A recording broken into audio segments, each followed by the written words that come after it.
نحمده ونصلي ونسلم على رسوله الكريم أما بعد قال الله تبارك وتعالى في كلامه المجيد والفرقان الحميد أعوذ بالله من الشيطان الرجيم بسم الله الرحمن الرحيم ذلك الكتاب لا ريب فيه هدى للمتقين وقال النبي صلى الله عليه وسلم ان الله يرفع بهذا الكتاب اقواما ويضع به آخرين او كما قال عليه الصلاة والسلام۔ محترم حضرات سامعین، یہاں پر عظیم شخصیات موجود ہیں۔ حضرت مولانا محمد سعد صاحب جو نواسے ہیں شیخ الاسلام حضرت مدنی رحمۃ اللہ علیہ کے، اسی طریقے سے حضرت مولانا مفتی محمد راحت صاحب، مفتی مجیب صاحب، یقیناً ان تمام کے اسماء گرامی میرے لیے سر کا تاج ہیں۔ اسی طریقے سے ان حضرات کی موجودگی میں میرے لیے کچھ کہنا ایک امتحان کسی گھڑی معلوم ہوتا ہے۔ اگر مجھے معلوم ہوتا کہ مجھے کچھ کہنے کا موقع ملے گا تو یقیناً میں امتحان کی تیاری کر کے آتا، لیکن انہی حضرات کے حکم دینے سے میں آپ کے سامنے آ گیا ہوں۔ دعا کیجئے کہ اللہ تعالیٰ کچھ نہ کچھ نمبر عطا فرما دے۔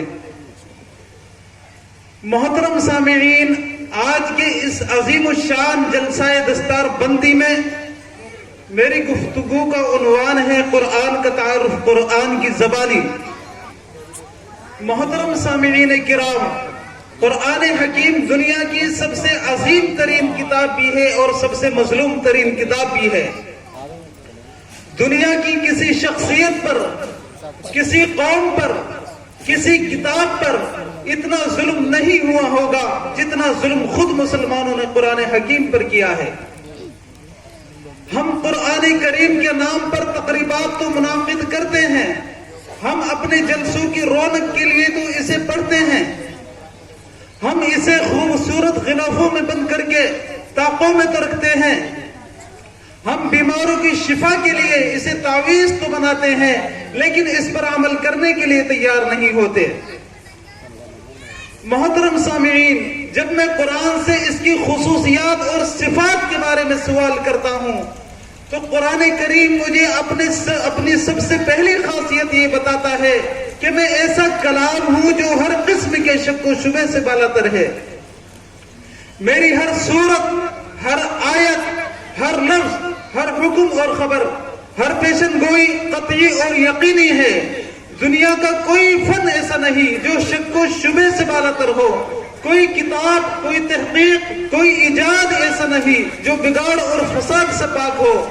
سائنسدانوں کی سائنس، حکیموں کی حکمت، اسکالروں کی تحقیقات اور ارباب قلم کی کتابیں، کوئی چیز بھی شک و شبہ سے خالی نہیں ہے، لیکن اللہ رب العالمین کا کلام ہر قسم کے شک و شبہ سے خالی ہے۔ قرآن کا سب سے پہلا اعلان یہی ہے، ذالک الکتاب لا ریب فیہ ھدی للمتقین۔ یہ ایسی کتاب ہے جس میں شک و شبہ کی کوئی گنجائش ہی نہیں ہے اور متقین کے لیے ہدایت ہے۔ محترم حضرات سامعین، میں یہ بتلا رہا تھا کہ قرآن اپنا تعارف خود پیش کرتا ہے، وہ اپنا مقصد نزول اور اپنی خصوصیات خود پیش کرتا ہے۔ اگر آپ قرآن سے پوچھیں کہ تو کس مہینے میں نازل ہوا تو قرآن کہتا ہے شہر رمضان الذی انزل فیہ القرآن، کہ ماہ رمضان وہ مہینہ ہے جس میں قرآن کریم نازل کیا گیا۔ اگر قرآن سے پوچھے کہ قرآن تو کس رات میں نازل ہوا تو اللہ کا قرآن کہتا ہے انا انزلناہ فی لیلۃ القدر، بے شک ہم نے اس کو لیلۃ القدر میں نازل کیا ہے۔ اگر قرآن سے پوچھے کہ قرآن تو کدھر نازل ہوا تو اللہ کا قرآن جواب دیتا ہے فَإِنَّهُ نَزَّلَهُ عَلَىٰ قَلْبِكَ بِإِذْنِ اللَّهِ، کہ اس نے تو پورا قرآن اللہ کے حکم سے آپ کے دل پر اتارا ہے۔ اگر قرآن سے پوچھے کہ قرآن تجھے لے کر کون آیا ہے تو قرآن کریم جواب دیتا ہے ذی قوت عند ذی العرش مکین مطاع ثم امین، بڑی قوت والا، صاحب عرش کے نزدیک مرتبے والا، جس کا کہا مانا گیا اور اس کے علاوہ وہ امانت دار بھی ہے۔ اگر قرآن کریم سے پوچھے کہ قرآن تو کس زبان میں نازل ہوا تو اللہ کا قرآن جواب دیتا ہے بلسان عربی مبین۔ اگر قرآن کریم سے پوچھے کہ قرآن تو کس وجہ سے نازل ہوا تو قرآن کہتا ہے ھدی للناس، میں تمام لوگوں کے لیے ہدایت کا ذریعہ ہوں۔